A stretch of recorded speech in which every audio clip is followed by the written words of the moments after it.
Ing jaman biyen uripe wong wadon tuwa ing jaman kuno. Mbok Sirni jenenge. Dheweke wis randha. Wiwit isih omah-omah Mbok Sirni pancen kepingin duwe anak. Nanging nganti bojone seda dheweke durung dikaruniai anak. Sanadyan mengkono kekarepane Mbok Sirni kanggo duwe anak tetep sumringah. Dheweke ngarep-arep yen ana wong sing apikan kanggo menehi putrine. Bocah sing bakal dirumat nganti tumekane bisa ngrewangi nyambut gawe yen wis gedhe. Ing sawijining dina ana raksasa teka nemoni Mbok Sirni. Mbok Sirni wedi banget yen dipangan raksasa sing rupane medeni iki. Tuan raksasa, aja dimangsa aku. Aku wis tua, awakku wis ora apik maneh kanggo dimangsa. Aku ora gelem mangan kowe, malah aku arep menehi kowe. Kandhane raksasa karo menehi wiji-wiji nandur timun marang Mbok Sirni. Sinambi matur, nandur wiji timun iki mesti kowe bakal oleh apa sing dikarepke nganti saiki. Mbok Sirni sarujuk karo raksasa. Dheweke banjur nandur wiji timun ing pelatarane.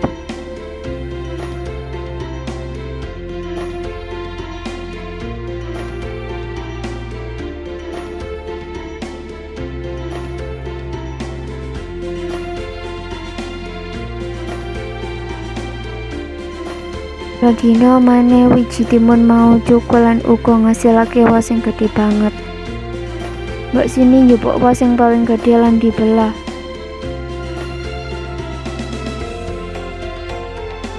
Mbok Sirni kaget lan seneng banget nalika ketemu bayi sing ayu ing wah pengantin. Dheweke banjur menehi jeneng bayi kasebut kanthi jeneng Timun Mas. Mbok Sirni ngrumat Timun Mas kanthi becik supaya Timun Mas tuwuh dadi bocah sing sehat lan katon ayu. Mbok Sirni seneng Timun Mas lan kosok kelene. Suwe Mbok Sirni ketemu karo raksasa sing wis menehi wiji timun. Raksasa kasebut njaluk supaya dheweke netepi janjine kanggo mbagi wiji timun karo dheweke. Mbok Sirni ora gelem mbagi asile wiji timun sekti karo dheweke. Sak temene Mbok Sirni ora gelem ngadum anak. Untunge raksasa kuwi isi apian lan ngidini Timun Mas manggon karo Mbok Sirni. Raksasa ngandika, "Oke, Cak Ayu iku bisa tetep karo sampean nganti umur 17.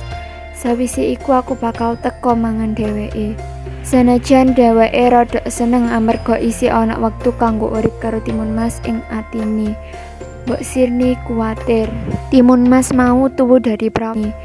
Mbok Sirni kuwatir Timun Mas mau tuwuh dadi prawan sing ayu banget. Sipat lan swalabawane sing apik nambahi rasa tresnane Mbok Sirni marang dheweke. Ing sawijining bengi Mbok Sirni ngimpi.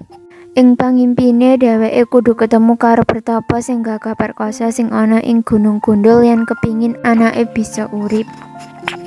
Isuke Mbok Sirni tumuju ing Gunung Gandul. Dheweke ketemu lan takon, Tulung kula nyelametake anakku saka monster. Sang Pertapa, "Wenehno kabeh barang marang anakmu. Mesti bakal slamet saka raksasa sing arep mangan dheweke." Timun Mas dihina amarga dheweke ayu. Ya wis aja rasane anake wong.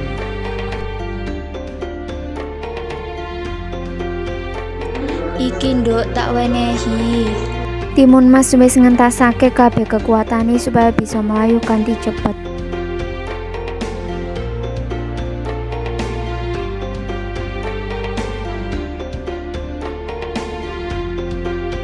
Timun Mas slamet dheweke ngucap syukur marang Gusti Allah amarga dibebasake saka raksasa kejam sing mangsa manungsa. Dheweke banjur bali menyang omahe nemoni Mbok Sirni.